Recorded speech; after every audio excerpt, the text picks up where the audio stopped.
بسم الله عاقير ما أوجي واحد وضع أو أرنتها كتير ما أوجي حضرنا الإعلامي وطلع الشرع يبان أوجه لك واحد وضع أنا أكسونا ما بتشتبه sheekh cabdulqaadir sheekh maxamed sheekh somow oo ka mid ah culimmada magaalada muqdisho ayaa goordhoweed noo warramayey wuxuu sheegay in muxaadaradaas ay habaabin tahay sidaas daraaddeedna dadka aanay tegin marka dooddaas maxaa kaga jawaabaysaa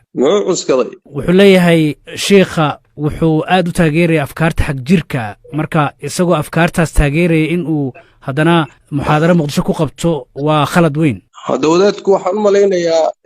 war buusan hayninba nin hurdo ka soo kacayba adduunka lama socdo miya afkaarta uu ka hadlahayo hadday tahay middan qoladan qulaadii xajirka ay qabaan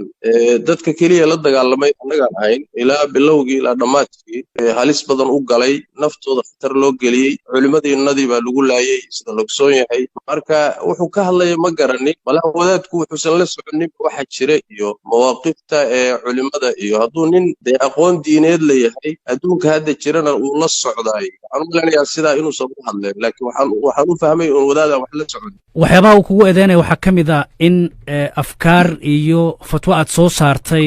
dadkiisii lagu laayay gaar ahaan suufiyada والله ولا اللي ما أوجي أنا الصوفية فتوتي الأولى هي خطبتي أما أوجي وحوبها هي إنه كانوا ماشي أنا أقول الصوفية ده هلا الله يو أما دريقوين كهلا الله يو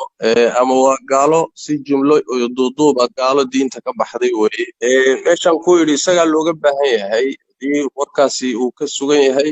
meesha iyo xilliga aan iri inuu sheego loo baahan aniga waa la yaqaanaa afkaartayda waa la yaqaanaa qanaacadkayga waa la yaqaanaa dadka waxaan u sheegana waa la yaqaanaa oo wada duuban yahay ummaduna way ka warhaysaa marka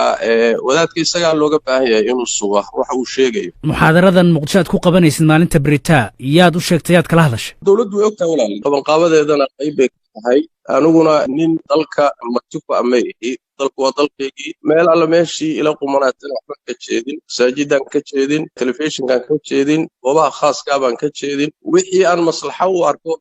garashadaydu itiraahdo ummadda waa la wadaagaya walaale sidaasaana dhaqan yahay dowladduna dee wayba og tahayba waa meesha idaa ka talisa dalkana iyadaa joogta barnaamijkana waxa weeye ilaa hadda wax dareen iyo diido iga soo gaadhay ma jirto marka wixii ummadda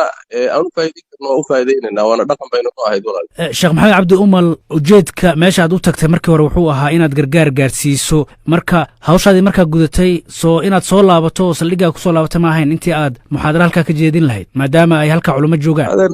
adeer dalku waa dalkaygii waaye haddaan tegeyna kaalmada aan gaadhsiiyey risaaladii kalean xambaarsanaa baan gudanaya balowdeynan ka soo noqdon muxaadaraad ka jeediyey muqdishoan joogaa telefishinka qaranka kulamo goongooniya kulame guud ummaddaydii baan la joogaayo wax u sheegayaa waajibkii saarnaa baan gudanayaa mana aha markii koowaad ma aha aniga dalka soomaalidu degtoo dhan baan maraa dibadahaan u tagaa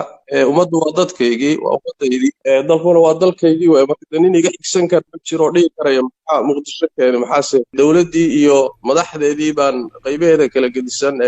tale iyo nasiixa iyo wixii waajiba iswedaarsanaynaa ummadda inteedii kalaanu xidhiidhaynaa marka dawadaad si gooniya isagu u jiran hadduu jiraay hawl isaga u taalla waayo laakiin wax yaalla maaha waddanka ma garat waxyaabaha kale ee sheekh somo uu kugu eedeynaya waxaa ka mid ah in suufiyada aad gaalo ku tilmaantay marka arrintaas maxaa kaga jawaabaysaa ha sugo xaggee baan ku idhi xaggee suufiyada iyo dariiqooyinku waa gaalo aan muslim ahayn isagaa looga baahanya ninkii wax sheegta albayinatu cala almuddaci buu nabigu sal alay wasalam yacni cidda wax sheegtay baa caddaynta laga rabaa wadaadka ku warceliya waxaad tidhaahdaan waxaa lagaa rabaa caddaynta meeshuu ku yidhi xilliguu yidhi ayaa lagaa rabaa ruux wax waa iska sheegan karaa waa iska hadli karaa social media wax waa iska soo dhigi karaa laakiin waxaa looga baahanya wixii inuu caddeeyo ama cod ama qoraal ama inuu keenaa loo baahan yahay mana soo heli karayo meel anigu ku idhi dariiqooyinku dhammaan waa wada gaalo dadka dariiqooyinka raacsan diinta waa ka baxeen sax waa jiraan khaladaadaan ku haysanno loo baahan yahay muxuu ahay in ummadda laga saxo ayagaa dad kaleeto khaladaadu waa khaldantii masaa'ishaasi waa masaa'il u baahan in laga niqaasho laga wada hadlo wax la isfahansiiyo laakiin dariiqooyinku waa gaalo meeshaan ku idhi isagaa laga raba inuu keeno